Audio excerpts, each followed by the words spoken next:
Hello नमस्कार श्री स्वामी समर्थ। स्वागत आहे तुम्हा सगळ्यांचं माझ्या YouTube चॅनलवरती। आजचा दिवस तुम्हा सर्वांना खूप छान सुखाचा आणि आनंदाचा जाऊ देत हीच मी स्वामींच्या चरणी प्रार्थना करते आणि आजच्या व्हिडिओला सुरुवात करते। पण त्या अगोदर तुम्ही माझ्या चॅनलवरती जर नवीन असाल तर चॅनलला सबस्क्राइब नक्की करा। त्याचबरोबर कमेंटमध्ये श्री स्वामी समर्थ लिहायला अजिबात विसरू नका। उद्या 6 फेब्रुवारी वार आहे मंगळवार आणि उद्याच्या दिवशी आलेली आहे षटतिला एकादशी। एका वर्षामध्ये एकूण 24 एकादशी येतात आणि प्रत्येक महिन्यामध्ये 2 एकादशी येत असतात। प्रत्येक एकादशीचं महत्त्व वेगवेगळं असतं आणि या षटतिला एकादशीचं महत्त्व हे अधिकच सांगितलं गेलं आहे। तर या षटतिला एकादशीच्या दिवशी आपण जर व्रत केलं तर आपल्या घरामध्ये सुख शांती समृद्धी ही नांदते आणि घरामधल्या आपल्या ज्या काही सर्व दुःख अडचणी आणि दारिद्र्य आहे तर ते सुद्धा दूर होतं आणि त्याचबरोबर आपल्या घरामध्ये किंवा आपल्या व्यक्तीच्या जीवनामध्ये सुद्धा सुखाची प्राप्ती होते, ऐश्वर्य प्राप्ती होते आणि त्याचबरोबर त्या व्यक्तीच्या सर्व इच्छा मनोकामना या सुद्धा पूर्ण होतात। त्याचबरोबर आपल्याला या दिवशी काही उपाय सुद्धा करायचे आहेत। हे उपाय जर आपण उद्याच्या दिवशी केले तर त्याचं निश्चितच फळ आपल्याला प्राप्त होत असतं।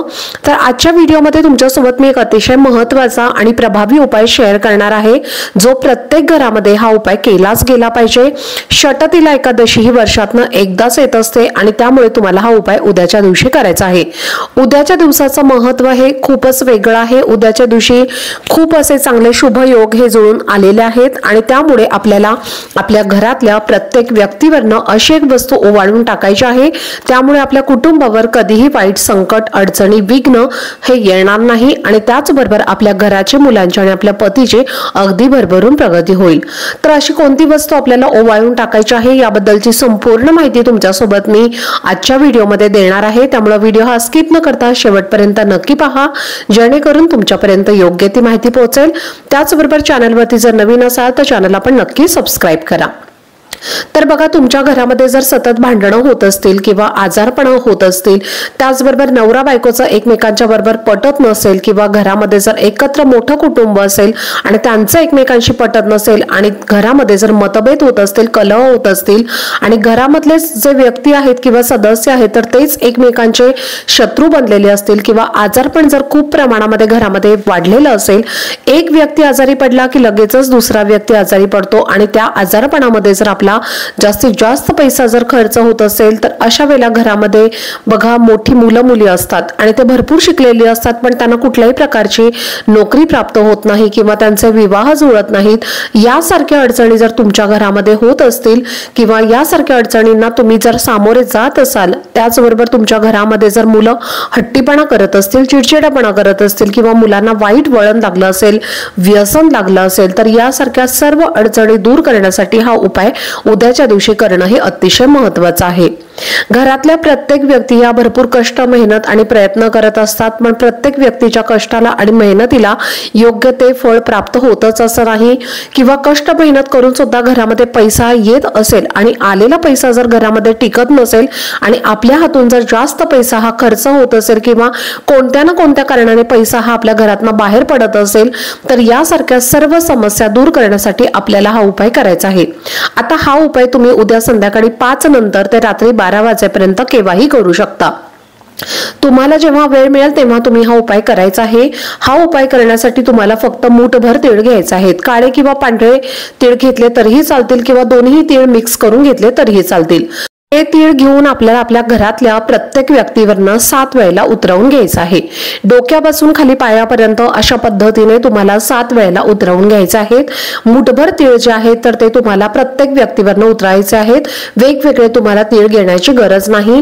एकदा तीळ घेतले की तुमच्या घरामधली लहान मुलं ते मोठ्या माणसांपर्यंत सर्वांवरनं तुम्हाला हे तीळ उतरवून घ्यायचे आहेत, ज्यामुळे मुलांची किरकिर हट्टीपणा कमी होतो आणि मुलं जर आजारी पडत असतील तर ते सुद्धा त्यांचं कमी होईल। मुलं चिडचिडेपणा करत असतील तर त्यांची चिडचिड सुद्धा कमी होईल आणि लहान मुलांपासून ते मोठ्या मुलांपर्यंत एखादी व्यक्ती आजारी असेल तर त्यावरनं सुद्धा तुम्हाला 7 वेळेला हे उतरवून घ्यायचं आहे।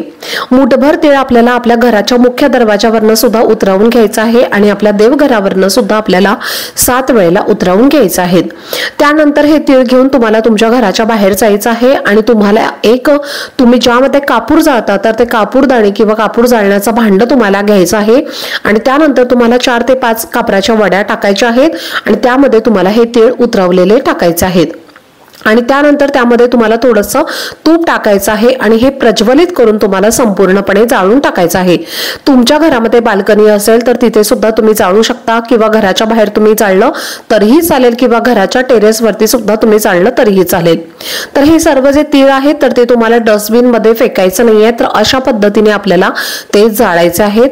तुमची मुलं जर बाहेरगावी शिकायला असतील, हॉस्टेलवरती राहत असतील तर अशा वेळेला तुमच्या मुलांच्या फोटोवरनं सुद्धा तुम्ही उतरवलं तरीही चालेल। त्यामुळे मुलांचे सर्व दोष, अडचणी आणि किरकिरेपणा, हट्टीपणा हे कमी होईल। अतिशय प्रभावी असा हा उपाय आहे आणि हा उपाय करण्याला एकादशीला अतिशय महत्त्व आहे। त्यामुळे तुम्ही हा उपाय आवर्जून उद्याच्या दिवशी आपल्या घरामध्ये नक्की करायचा आहे। त्यामुळे तुम्हाला निश्चितच याचं फळ हे प्राप्त होईल। तर बघा, आपल्या देवघरामध्ये बाळकृष्णाची मूर्ती असते किंवा भगवान श्री हरिविष्णूंची किंवा विठ्ठल रुक्मिणीची जी काही मूर्ती तुमच्या घरामध्ये असेल तर त्यांची सुद्धा तुम्हाला उद्या पंचोपचारे विधिवत पूजा करायची आहे आणि त्यांना सुद्धा तुम्हाला पांढरे तीळ हे अर्पण करायचे आहेत किंवा तिळाचे लाडू सुद्धा किंवा तिळाच्या वडी सुद्धा तुम्ही अर्पण करू शकता। तर असा नैवेद्य सुद्धा तुम्हाला उद्याच्या दिवशी अर्पण करायचा आहे, कारण या षटतिला एकादशीला तिळाला अतिशय महत्त्व दिलं जातं आणि त्यामुळे तुम्हाला हा जो उपाय आहे तर तो करायचा आहे। तर चला, झालेली सेवा ही मी स्वामी महाराजांच्या चरणी रुजू करते। आजचा व्हिडिओ जर तुम्हाला आवडला असेल तर व्हिडिओला जास्तीत जास्त लाईक, शेअर आणि चॅनलला सबस्क्राईब नक्की करा।